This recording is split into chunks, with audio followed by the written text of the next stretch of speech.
Hey guys, it's Lotus and welcome back to another video. Happy New Year's Eve! It's the last day of 2021, guys. It's been a long ride. Hopefully 2022 is a lot better. But today I wanted to talk about this show, this K-drama that I just finished binge watching. It's called The Silent Sea, and it's a Netflix original K-drama that just aired this week, right? Let me see. It just released on December 24th, so on Christmas Eve. So really recent. It has 8 episodes, so I binged through it really quickly. And of course, one of the main reasons why I watched it is because Gong is in it. Yeah, so let me just read you the description about what the show's about, and then I want to talk about it and talk about what I liked and didn't like so much and whether or not you should check out the show. Yeah, okay. So, the drama is called The Silent Sea, and it's based on a short film called The Sea of Tranquility. So it's based on a sci-fi short film, and it takes place in a dystopian future when the earth has dried out. There's a drought and there's no water. So, let me read you the plot synopsis. It says, set in the future when the planet suffers from a lack of water and food caused by desertification, Han Yoon-jae is a soldier from the space agency. So that's the character that Gong plays. He is selected for a team, including Song Ji-an, to travel to the moon. Their mission is to retrieve a mysterious sample from an abandoned research station. So that's all they tell us, but let me get a little bit more into the summary. So, in the not so far future, Earth is dried up, there's no water, and the government has implemented a water rationing system. Everyone is divided into classes and with ranks. So the higher your rank, the more water you are allowed to receive. So for example, A rank has high clearance and can get a lot of water versus C rank, who can get a lot less water. So you can imagine the kind of socioeconomic divide that would cause. So, in 5 years prior to the start of the drama, Dr. Song Ji-an, who is one of the main characters right here, Song Ji-an, her sister, Dr. Song, wait, let me see if I can find her full name, Dr. Song Wan-kyung, right here, Dr. Song Wan-kyung. Her sister was the head researcher at the space station called the Balhae Lunar Station. This station was stationed on the moon, and they were conducting research on some type of mysterious sample that was high clearance, so not a lot of people knew what it was they were studying up there. But 5 years prior to the start of the show, an accident occurs. A supposed radiation outbreak happens on the station, killing all 117 researchers. And the government was like, okay, we're going to abandon the station. So now, fast forward 5 years to the present, Dr. Song Ji-an is asked to go on a rescue or retrieval mission to Balhae Station to help retrieve some samples that her sister had been working on. Now, the only reason why she's going is because she wants to know what exactly happened to her sister. She doesn't really trust the government, and she doesn't believe that there really was simply a radiation outbreak that killed everyone. She thinks there's something much more sinister that happened. So she reluctantly joins the expedition. The other main character is Gong Yu's character, Captain Han Yoon-jae. He is a highly decorated captain who apparently was supposed to retire but decided to go on this mission, mainly because he wanted to increase his clearance level. I think he wanted to be upgraded to Class A so that he could get more water for his sick daughter. He has a young daughter who is really sickly in the hospital, and I'm assuming she's probably really malnourished and dehydrated, and so he's hoping that by going on this mission, he can help find something that will, first of all, help humanity and save the earth, but also help increase his water clearance. Yeah, so everyone has different motivations. There are a lot of other characters, the other crew members who join, although we aren't given really much of a backstory about them, so we don't really know what their motivations are behind wanting to join the expedition, because apparently, according to Dr. Song Ji-an, Dr. Song, she said there was a 10% chance that everyone would survive. So based on those calculations, you would think, wow, I don't know, 10% chance? That's a really low chance of everyone surviving. They didn't know what they were getting themselves into. So anyway, everyone jumps into their spaceship, and it's supposed to be only a 24-hour mission. It's supposed to be really quick. Get there, go in, retrieve the samples, and get out, right? Unfortunately for them, it's not that simple. They get on the spaceship, and right away, while they're about to land, enter the moon's orbit, there's some malfunctions with their spaceship, and they have to release part of the ship that was attached to them. I think it was the docking module, because it was coming unattached, and they were worried that it was going to hit the engine. So they released that, and then they kind of crash land on the moon. Unfortunately, one of the important crew members gets severely injured. He ends up fracturing his ribs, which ends up puncturing his lung during the crash. So he ends up dying very early on, right after they escaped the ship. After it crash landed, he passes away. So they have to abandon his body outside and move on to and walk to the space station on foot, which was like 7 kilometers or something. Yeah, and also after their spaceship landed and crashed, it ended up hanging over the edge of a cliff on the moon and ended up falling into the abyss. So they lost their communications on the ship, and they lost all of their supplies and tools. So they have nothing. They have to just rely on whatever they can find at the Balhae station, which has been abandoned for 5 years, so they don't know what's there. So they rush to Balhae station because their oxygen is running low, but they all make it in time. And then they start just kind of, looking around the station. Now, no one knows, or at least the majority of the crew members do not know what exactly they are here to retrieve. They were not told by the higher-ups. They are just told, you will know when you see it. Okay. And when they get there, they find out, oh, so it turns out the sample we are here to retrieve is water? Really? Water? Which apparently actually is really important because number one, the Earth is dried up and has no water. And number two, this water is not simply Earth water. It's very special. It's actually lunar water, or water from the moon, that has interesting properties. It can multiply really fast. And the researchers who were studying it at Balhae Station were hoping that they could learn how to control the multiplication of this water in order to refill the Earth with water. Yeah. So, sounds cool, right? Sounds good. Wow, we found some water.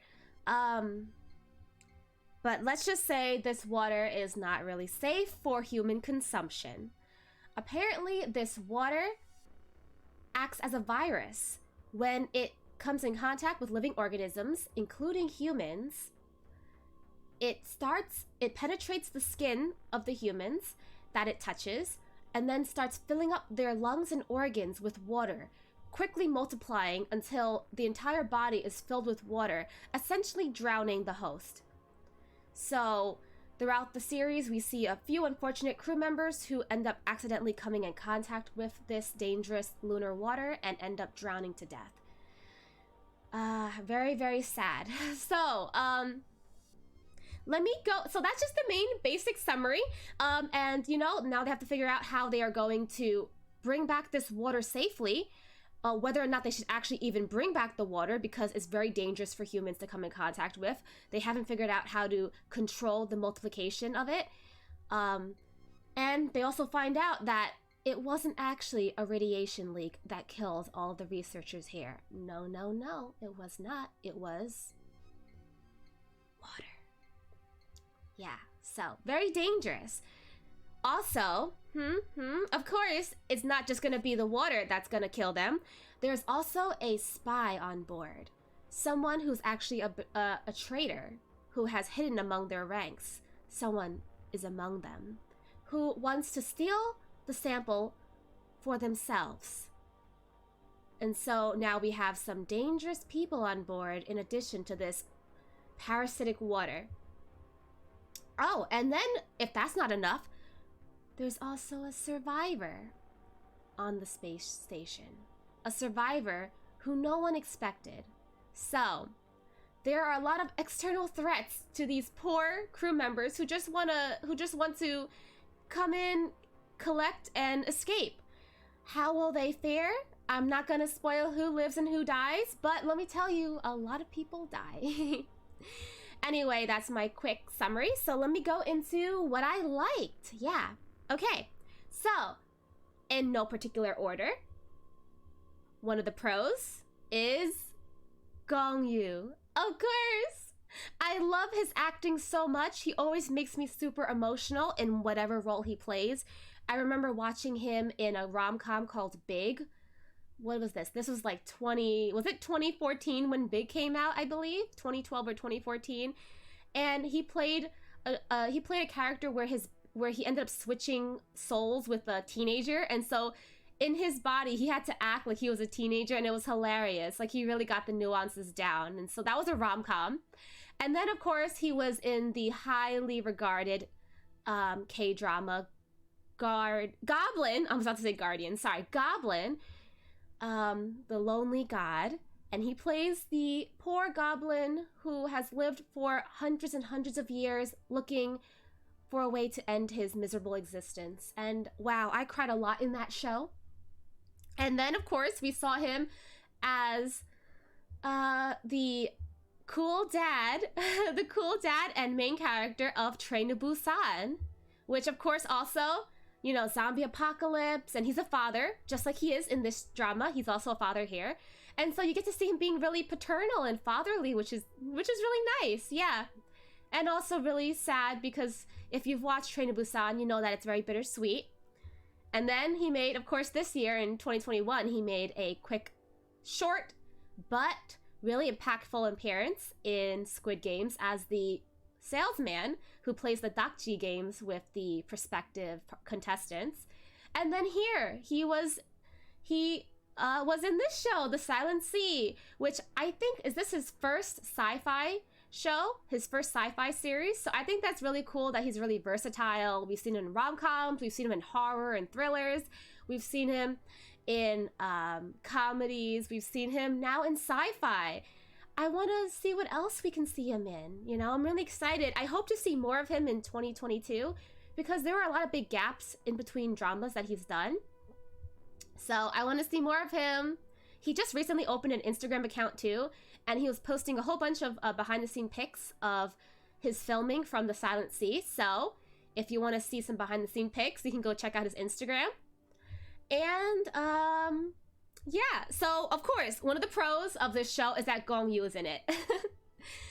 Second pro is that because it's Netflix, it has an amazing soundtrack and CGI. I thought it was really cool. The sets were really immersive. The sound really gave an eerie tone and mood. Like, you really felt like you were isolated in space.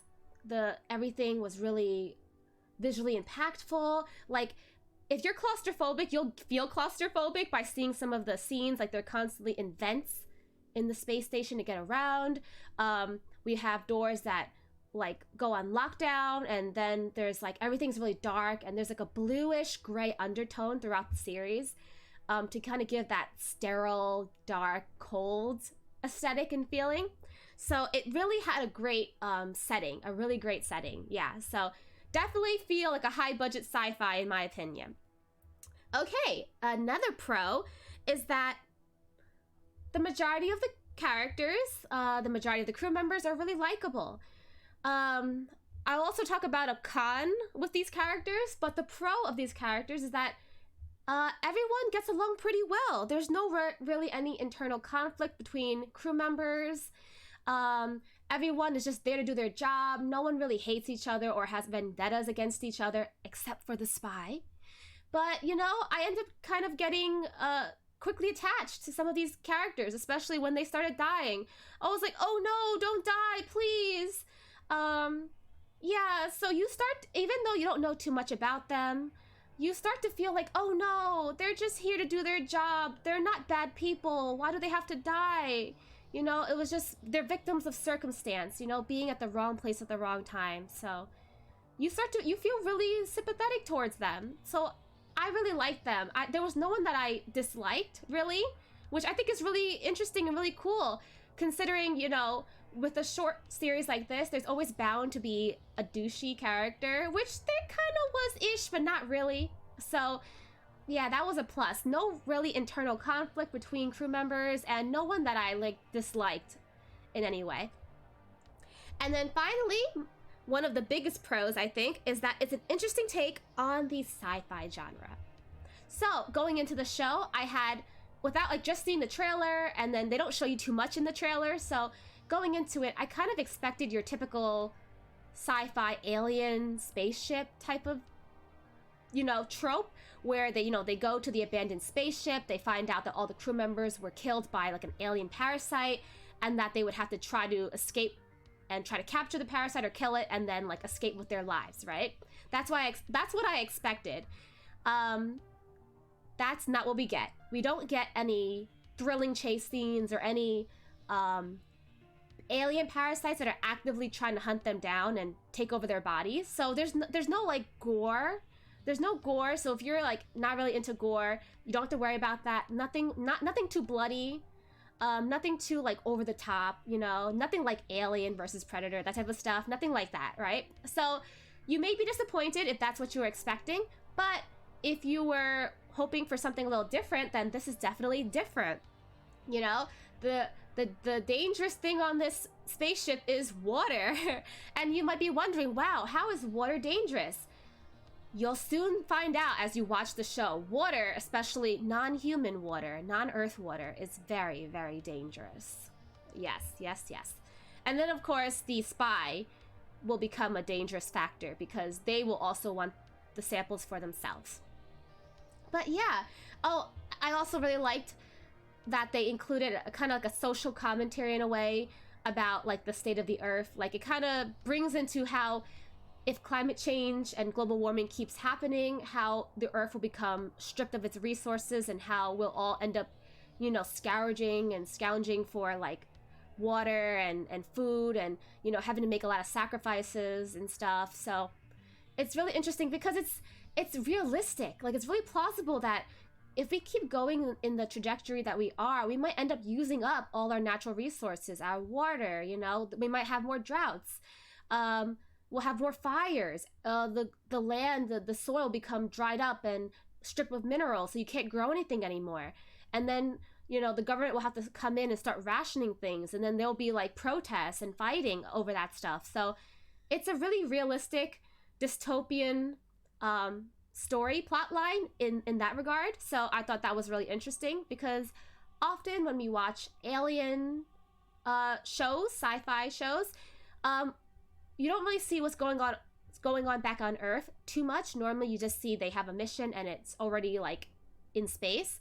So it's interesting that they started off the show by telling us just how bad the Earth is doing and why it's really essential for them to go into space. Okay, so those were the pros, and that's a lot of pros, you know? It's definitely something that subverted my expectations. I really expected constantly be on edge because there's gonna be like aliens chasing them through the vents and everything, and that's not what I got. Now, again, you may be disappointed if that's what you were hoping for, but if you want something that's less scary and more just like thought-provoking, which is still tense because you're still like, oh no, is someone gonna get infected by the water, right?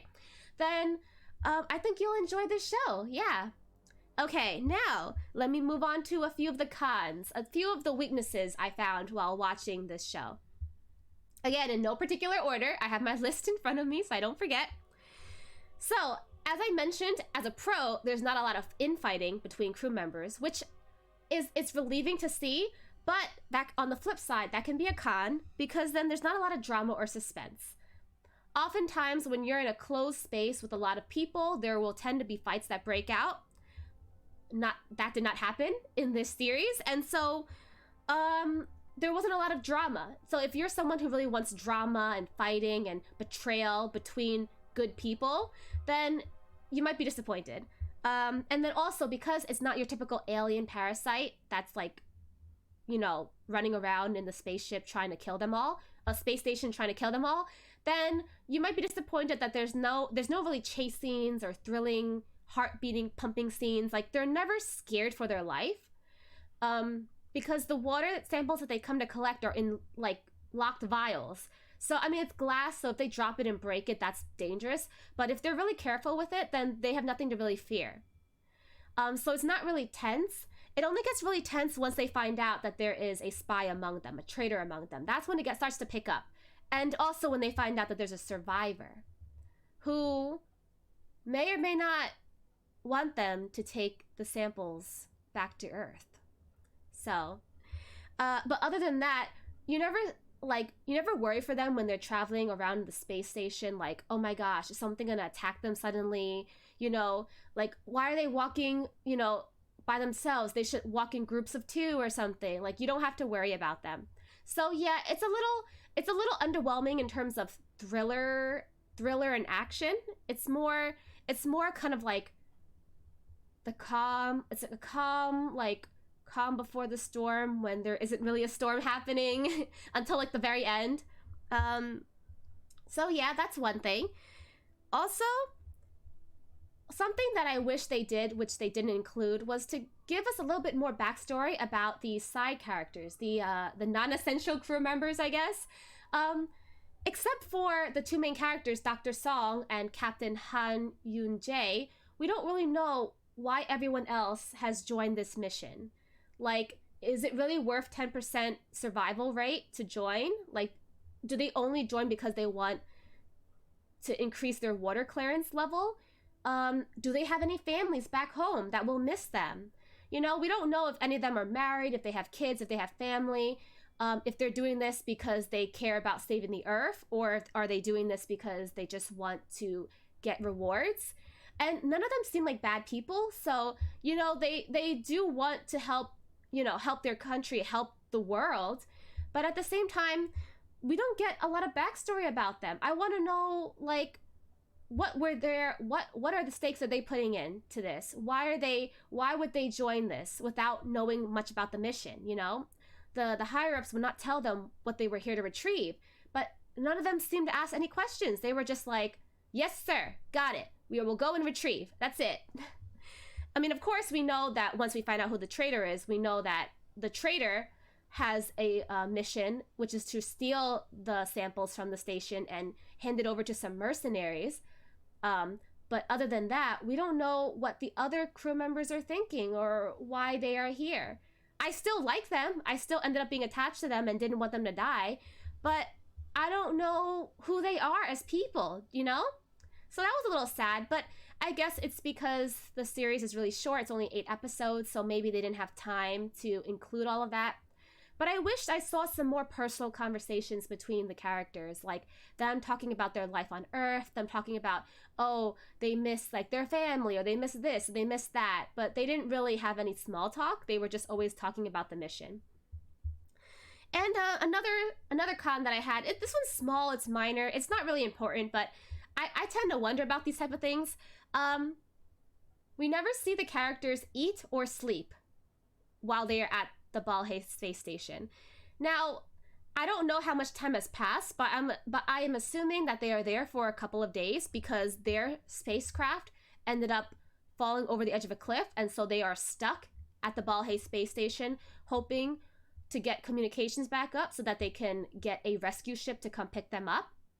But you don't see them eat ever. And so I thought they would be worried that they lost their ship so that they would have no food or supplies, but they don't seem to be worried about that. So I'm like, you guys aren't hungry at all? You don't see them sleep, but I'm pretty sure they've been there for over 24 hours, so they should be really tired. And then you never see them like shower or take a rest or take a break or anything. It's like they're just constantly working. Now, I know that the mission is really important, but I don't know if pure adrenaline alone can keep them from, you know, resisting all of their bodily functions. You never see them go to the bathroom. You never see them shower. You never see them close their eyes for a quick breather, you know? So, I mean, not that it really matters, but I think that it would have added to the realism if they actually were more fatigued and tired. The only time they were down is if they got injured. But other than that, they never had to take a break for anything, really. Okay, so those are the pros and cons that I had for the Silent Sea. Overall, I really still enjoyed it because, again, number one, Gong Yu. Like, I will watch anything that he's in, honestly. But then also, I liked the social commentary about climate change, and I also liked how it wasn't your typical, usual sci-fi movie with aliens. Now, don't get me wrong, I love aliens. I love Parasite movies. I love the thrill that it gives the viewers, but it was interesting to see a different take on the sci-fi genre. And of course, the water itself is a virus when in contact with humans and other living organisms. So it is a parasite because it does take over its host and multiply, but not in the typical way that not in a typical, like, gory way that like an alien species would, you know? Yeah. Okay, now we are at the point of the video where I'm going to talk about some unanswered questions that I have that I wish were addressed and that I hope are addressed. Now, these questions that I'm going to ask are going to have a lot of major spoilers. So if you don't want to be spoiled for the show at all, then please skip this section that I'm about to do. And I will leave a timestamp in the description of when you can a timestamp that you can jump to so that you don't get spoiled by the questions. Okay, so here are a list of questions I had after finishing the drama. Number one, what happened to Dr. Song's sister's body? Dr. Song came to Balhae Space Station to find her sister's body, to find out how she died. She does find out how her sister died, but she never actually physically finds her body. And so I'm wondering, where did it go? It didn't disintegrate because it turns out that all of the scientists and researchers who died from the lunar water, their bodies didn't decompose. They ended up really bloated and almost preserved and mummified. So what happened to her body? Dr. Song managed to find her sister's room in the space station and all of her notes and stuff, but she didn't find her body. So where did she go? Okay, next question. What is, oh, now this is a big spoiler again. What is Luna's identity? So hopefully, if you didn't want to be spoiled, you have skipped this section. For those who already watched the show or who don't care about spoilers, Luna is the survivor that they find in Balhae Space Station. She is actually not fully human. She's actually a clone of someone, and she's actually made, there have been multiple clones made of her, and the scientists were actually using her as a test subject to figure out how to control the water. And Luna, the survivor, actually developed and grew gills like a fish. So the lunar water actually does not harm her. It actually helps her heal really quickly, and she ends up having superhuman abilities like being able to crawl and jump really fast, and she has super strength. So I'm just curious, who is she a clone of? Apparently the head, the leader of this project, the female, I don't remember her name. The leader of this project, Director Choi, yes, Director Choi, her. Director Choi is the leader of the Space and Aeronautics Administration, the SAA. She is the one that sent them on this mission, and she has a photograph of her with Luna, or I'm assuming the original Luna. But who is she? Who is she to the director? Who is Luna a clone of? We don't find out. I want to know. Okay, third question. This is a big spoiler. Does Gong Yu die at the end of the show? Or did the rescue ship arrive in time? Because we see him decide to sacrifice himself so that the others can escape, but then he gets thrown out of the station, and you see him and he's still alive, so we're like, oh, is he okay? But then the lights of his helmet go out, so like, did his oxygen deplete and then he died? But then right after that happens, the rescue ship starts landing. So I want to know, did he survive? Was he able to hold on? Because I mean, hello, you have a daughter, a sick daughter back on Earth. You can't die. I'm hoping that he didn't die. I'm getting mixed answers. I was trying to look it up. Some articles said that he did die. But then I was like, why give us false hope? Why make us think he died when he held the door closed for them, but then still show him again alive outside of the station? Like, what was the point of that? Don't give me false hope. You can't hurt my heart like that.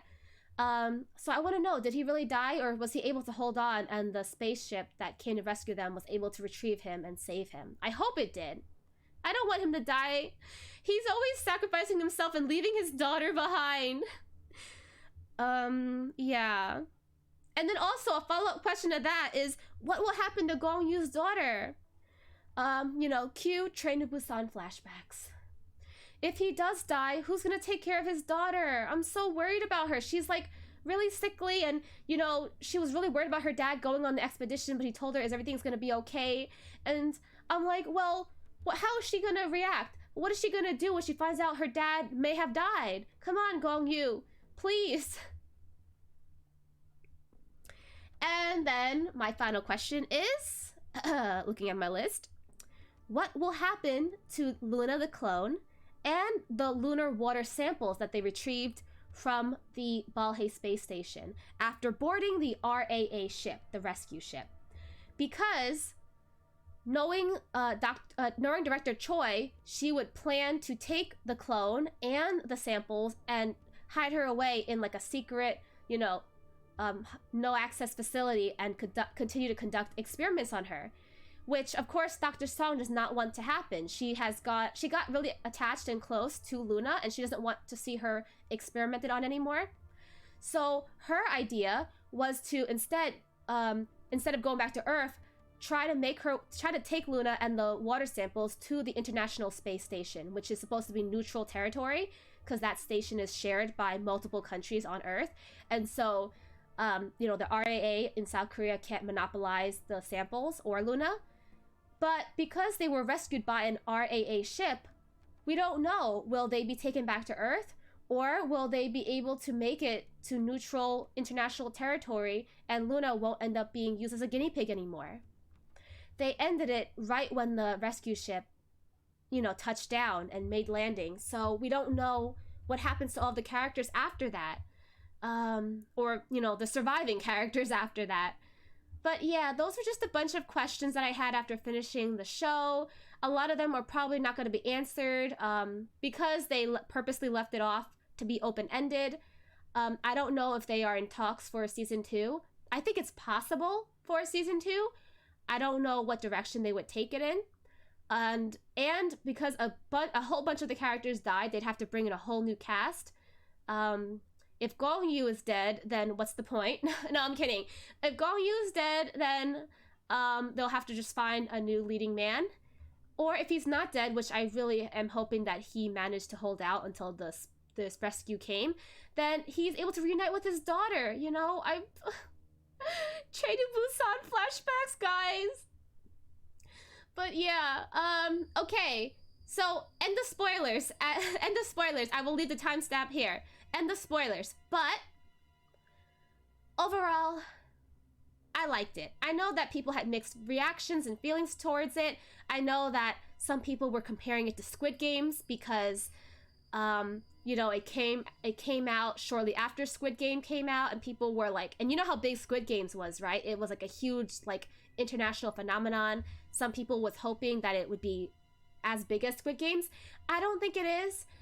Just because it has, its appeal is more niche, Squid Games, I feel like can appeal to a lot of different people, but I feel like the sci-fi genre is a little bit more niche, it might not be everybody's cup of tea. So again, right away, if you're not into sci-fi, you might not be willing to check out this show. And then also, if you were expecting high-speed chases by a parasite alien, and you might be disappointed because we don't have that.